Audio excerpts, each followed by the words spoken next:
رفقا به این ویدیو خوش اومدید. به کانال خودتون امیر وایب خوش اومدید. امیدوارم از این ویدیو خوشتون اومده باشه. و بچه ها از تایتل و تامنیل ویدیو متوجه شدید که فیلتر شکن ها ضعیفه و میخوام یه فیلتر شکنی معرفی کنم که هم تو نت ضعیف باشه، هم قوی باشه، همه جا به دردتون میخوره و هم همه جا به کارتون میاد که استفاده کنیم. ببینید فقط یه دونش کار میکنه و اینه که واقعا عالی کار میکنه. که میبینید یه لحظه من قلمونی بیارم و میبینید که چجوریه بچه. اینه نگاه کنید بچه، فیلتر شکنش عالیه و خیلی به کارتون میاد. همش با این نگاه میکنه و محدودیت چیزی نداره و محدودیت زمانی نداره و بسیار عالی و کاربرده که میتونید استفاده کنید و اسمش هم اینجا نوشته است و این هم طرحشه که میتونید از گوگل پلی که الان بازه میتونید دانلود کنید و استفاده کنید و لذتش رو ببرید. و بچه هم ببینید واسه فری فایر، کالاف همه به درد میخوره.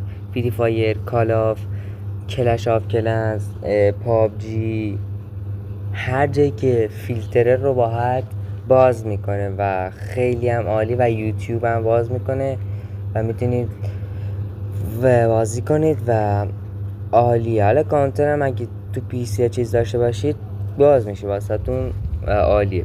بچه الان میبینیم طرز استفادهش رو میبینیم. خب بچه پس این شد، اسمش هم نیکیس وی پی ان. ببینید که من خیلی زیاد دارم و فقط این هم خوبه بچه، وی 2 هم خوبه، وی 2 پلاس هم خوبه، ولی این عالیه.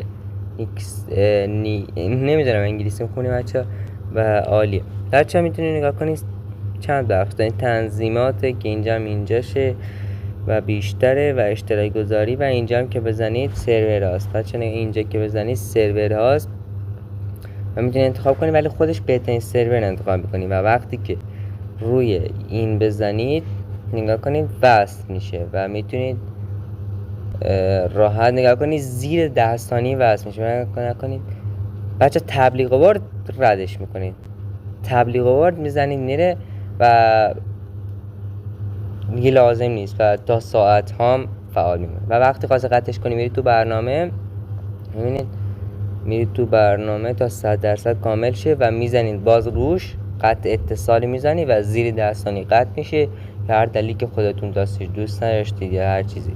و بچه عالیه و تبلیغ کامل باید نگاه کنید تا رد شه، ولی نمیخواد ردش کنی. عالیه بچه ها، بهتون توصیه میکنم نگاه کنید.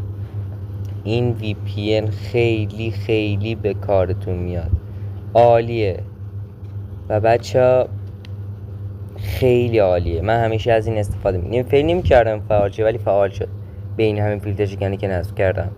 و بچه اگه خوشتون اومد از این ویدیو رو لایک کنید، ساب کنید.